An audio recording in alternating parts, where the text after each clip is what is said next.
Selamat sejahtera to my lecturer, Madam Selvarani, and my friends. My teammate and I would like to explain and tell a little bit about Chinese artist that named Wei Mengqi, or his nickname as NAMEWEE.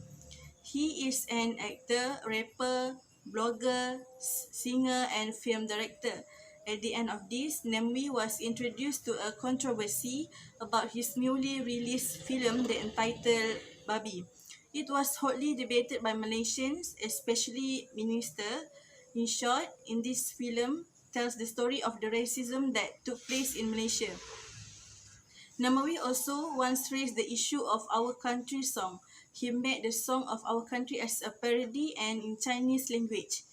But he did not change the original meaning of lagu Negaraku.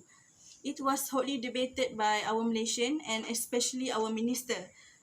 To know more about this famous person in Malaysia right now, my friends and I will write and will discuss more all things that related to this issue. In this report, we will touch about the background, the current issue that exposed, the manipulated issue and conspiracy, and the theory that related to the NAMWEE. My name is Nurashika binti Ruslan. Today I'm going to present about background of NAMEWEE. So firstly, Wei Nichi was born on 6 May in 1983 and he is a Malaysian Chinese hip hop recording artist, composer, filmmaker and actor who is widely known by his stage name NAMEWEE, a bilingual put on his first name which sounds like the Mandarin terms of name.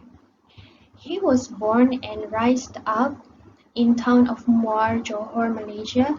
Wee was educated in SRJK Chunghua 1B and Chunghua High School, and he was an undergraduate student majoring in mass communication at Mingchuan University in Taiwan, Taiwan. While in secondary school, he wrote his first 10,000 songs around the same time. We and a few good friends formed a band named Ant Band and won several competitions. And he had also released several songs along with complimentary music videos on YouTube, which include Muar's Mandarin and Kawanku, the latter being critical songs directed at Malaysian Chinese Malays and Singaporeans. We gained popularity after releasing a controversial song titled Negara Kuku, a remake of the national anthem of Malaysia, Negara Kuku. The word kuku resembles the male reproductive organ in Chinese Hokkien dialect. In the weeks following the song release, it drew criticism from Malaysian society. Despite the controversy surrounding Negara Kuku, Wee released his first self-titled EP, NAMEWEE, in Malaysia on 3 September 2007. The album was completed in May and does not contain Negara Kuku. In early 2010, he released his first film titled Nasi Lemak 2.0. Subsequently, he released Hantu Gangster and Kara King, which was released in 2012 and 2013, respectively.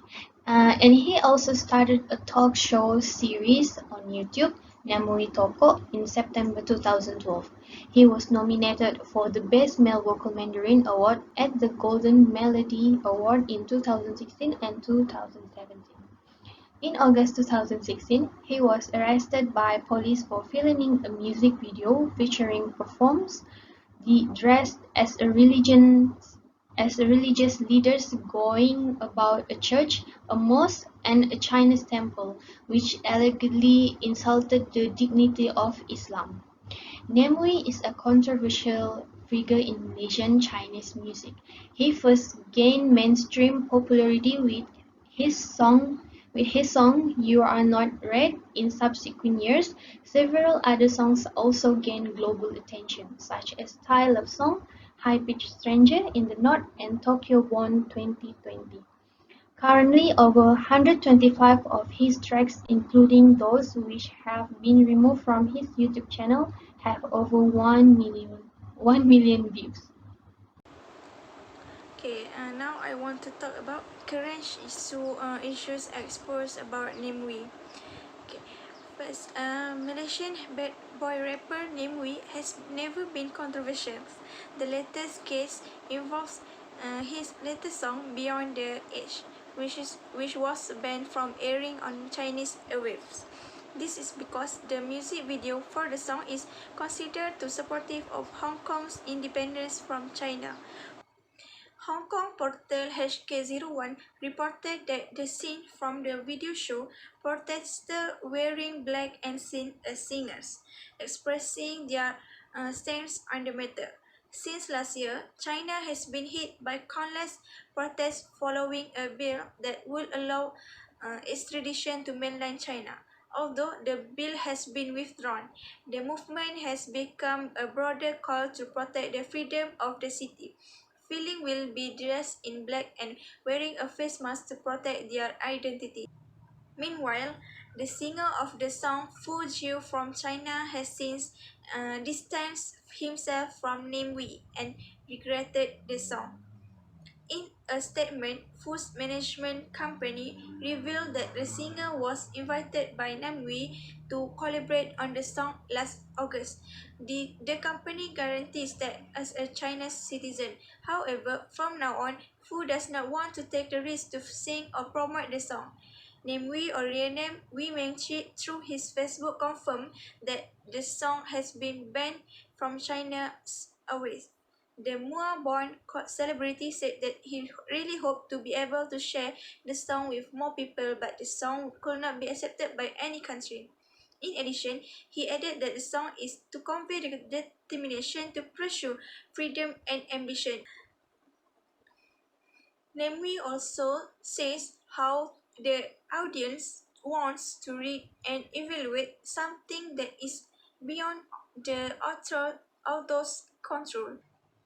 You might say that the singer should not drag politics into it, but the fact is that the artist is always dragged into politics. However, this is not the first time NAMEWEE song has been banned. In at least three countries, namely in Malaysia, the song is banned from being broadcast on radio. Taiwan is banned from KTV, while in Singapore it is banned from all platforms. Apart from that, a member of Federal Charity National Alliance Youth Information Unit, Muhammad Azwan Azmi also lodged a police report at the Dangi Wangi District Police Headquarters on 19 November 2020 against rapper Wei Mingqi, or NAMEWEE, regarding his latest film poster which allegedly touched on racial sensitivities. The report was made against NAMEWEE for his film poster entitled Barbie and contains words that are insulting three major races, namely China, India, and Malay. Azwan also said that this insult and provocation was seen as outrageous and was an impolite act, and it was feared that it would cause tension between the race in Malaysia. Therefore, the Federal Charity National Alliance Youth also asked the Malaysian Communications and Multimedia Commission (MCMC) to block on content related to the film so that Malaysians cannot access it through its Facebook, YouTube, or Instagram accounts. According to an official statement, MCMC said a detailed assessment of the content can be made based on the provisions of the Communication and Multimedia Act (CMA 1998). The content can also be evaluated by enforcement agencies under laws related to content and broadcasting. MCMC said if it finds a violation with its contents, it will take the necessary action based on the offences committed and in accordance with the law. The commission also said that it had contact YouTube about the Barbie trailer on November 19, 2020, but had not received a response from the YouTube team based on outside Malaysia. Meanwhile, Muhammad Nafiah, who is the Secretary General of Artists, felt that the film screened abroad contained racist elements. although there were allegations that the film was based on a true story. He also said that artists welcome any party who want to produce a film, but they must follow the guidelines set by the Malaysian National Film Development Corporation, Finance, and the Film Censorship Board. Apart from that, Muhammad Hafiz also stressed that they do not prohibit any party from making critical films, but everyone must know and understand that Malaysia is a multiracial country. The film Barbie, directed by Wee Meng-chi or NAMEWEE, has reportedly received nominations at four international film festivals. According to the director, these include the Berlin International Film Festival, the Bangkok International Film Festival, the Toronto International Film Festival, and the Golden Horse Awards. He added that the film is based on real-life events that took place in 2000. Hi, my name is Siti Naziha binti Bahari. My metric number 1190250. Today I would like to present about manipulated issues or conspiracy about the truth of NAMEWEE. First of all, the ever colorful and poorly controversial Malaysian rapper NAMEWEE makes headlines again with his latest film Barbie, receiving nomination at 4 international films festival NAMEWEE, whose real name is Wee Meng-chi, took to Facebook to share the good news that his film had received 2 nominations at the Open World Toronto Film Festival for Best Director and Best Actor. He also revealed that the film has been nominated in the Around International Film Festival, Berlin, Best Feature Film, International Thai Film Festival 2020, and the Taipei Golden Horse Film Festival 2020 Best Original Film Song. NAMEWEE explained that the film is about a real incident of school violence that took place at secondary school located in the southern part of Malaysia in 2000. The title Barbie is a reference to the Malay word for pig that's often used as a derogatory term. He claims that the incident was covered up by the government and the media was censored from reporting. Therefore, this tragedy has finally been resolved by certain parties and Malaysians have been blocked from the event. After 7 long years of raising capital, the film was finally made with a measly budget featuring amateur actors. The filming was completed quickly in 10 short days. He also said that his intention of making this film is to expose the truth about this incident and remind Malaysians that we must stay united and not be manipulated by politics to prevent such racial tragedies from happening again. In addition, the filmmaker also claimed that the film has been banned in Malaysia and cannot be released in local theaters. However, with the international recognition gained from the various film festivals, Barbie will finally hit theaters on 20 November in Taiwan. The film has been manipulated by politicians. It happened when the members of PN filed a police report because they feel NAMEWEE was provoking Malays via his poster. With that, NAMEWEE uses the same logic against them. Only a day after news broke of Barbie's success, the Federal Territory PN Youth Information Unit filed a police report against the film, citing that the poster was racially provocative. The reason being that the poster has incendiary words like Melayu Bodoh, Cina Babi, and India Keji. Despite what the tabloids are publishing, NAMEWEE sets the record straight by stating his true intention with the film. Unlike the accusation, Barbie is supposed to promote racial togetherness and harmony, not the inverse, by highlighting conflicts that have allegedly happened in the past. NAMEWEE hopes that history would not repeat itself. For years, the slur China babi has been thrown about almost non-consciously due to its prevalence in our country. The reason for this being that the Chinese have been stereotyped as the main consumer of pork, which is a type of meat that is considered haram by Muslims. However, to NAMEWEE and other Chinese people, being called China babi just isn't insulting anymore. In fact, pigs are just another type of animal created by God. According to the director, he doesn't care if people were to call him that slur because pigs are actually pretty damn cute. This mindset does not extend towards the majority of Malaysian tough since the title of the film disturbed many Malay Muslims. Taking the word as an insult, Babi was deemed offensive and even sparked argument online.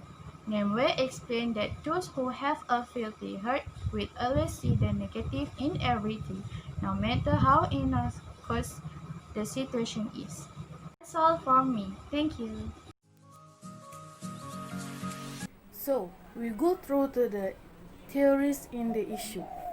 Firstly, the class dominant theorist argues that the media reflects and projects the view of a military elites which control it. Those people who owns and control the corporation that produce media comprise these elites.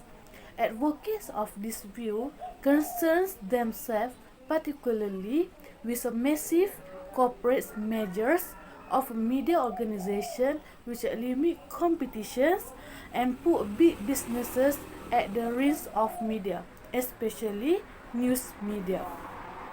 And then the limited effect theory argues that because people generally choose what to watch and read based on what they already believe, media exerts a negligible influence. Studies that examine the ability of media to influence voting found that well-informed people rely more on personal experience, prior knowledge, and their own reasoning. However, media experts more likely swayed those who were less informed.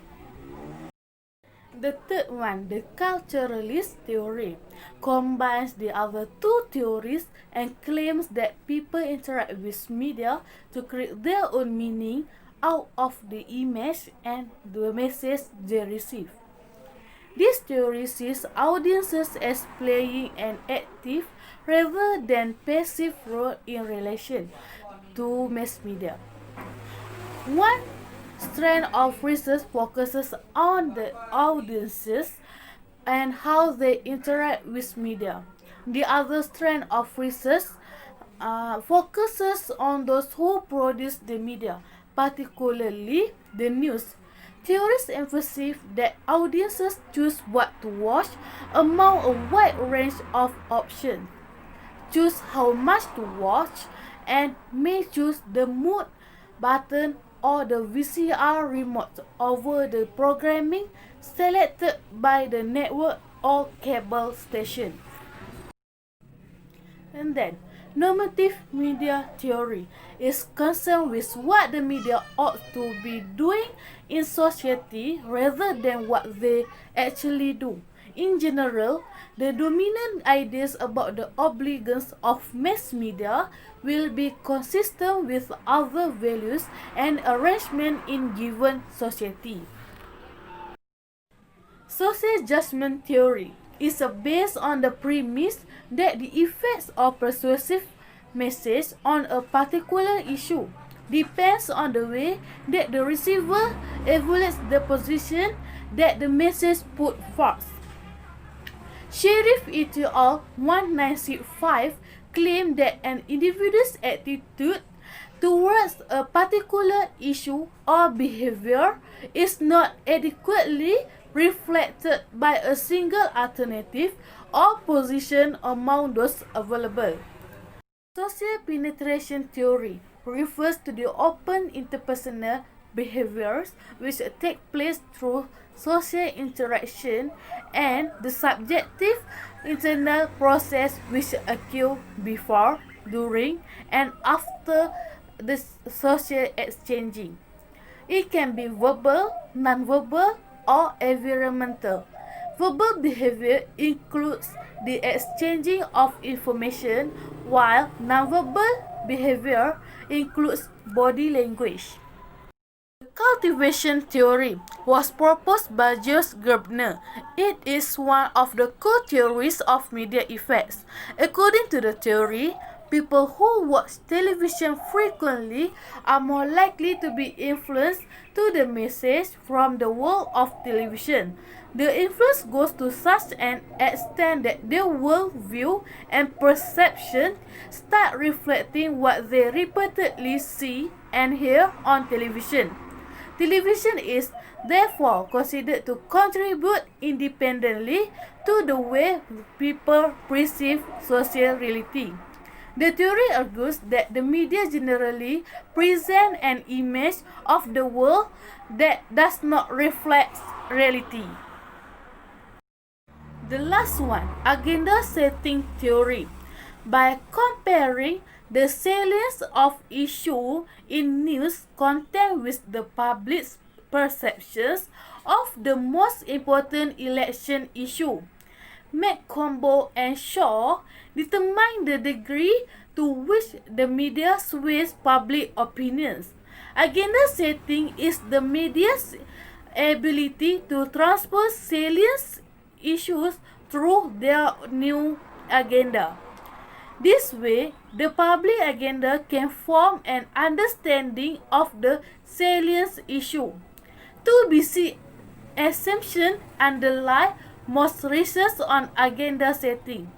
First, the press and the media do not reflect reality. They filter and shape it. Second, media concentration on a few issues and subject leads the public to perceive those issues as more important than other issues. In conclusion, although this director raises many issues, there are some who support his action and some who oppose. Everyone has differences of opinion in this era of media development. The media also took more opportunities to manipulate the issue that exists in our country. Media issue is not a new problem, but it depends on our decision to trust either is it true or not. If this problem persists, it also allows for racism in society. This racist attitude is a very dangerous thing, which has various effects in self, society, and our country. On a more serious level, is racism is allowed to thrive within a society as a whole. Eventually, this will lead to aggression and even violence, either on a local or even national scale.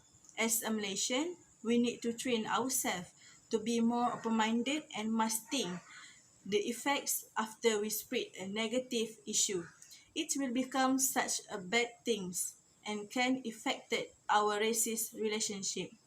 We must also always support our fellow races in any field, such as acting, and so on, in order to work together to make Malaysian name on a world stage. Thank you from us.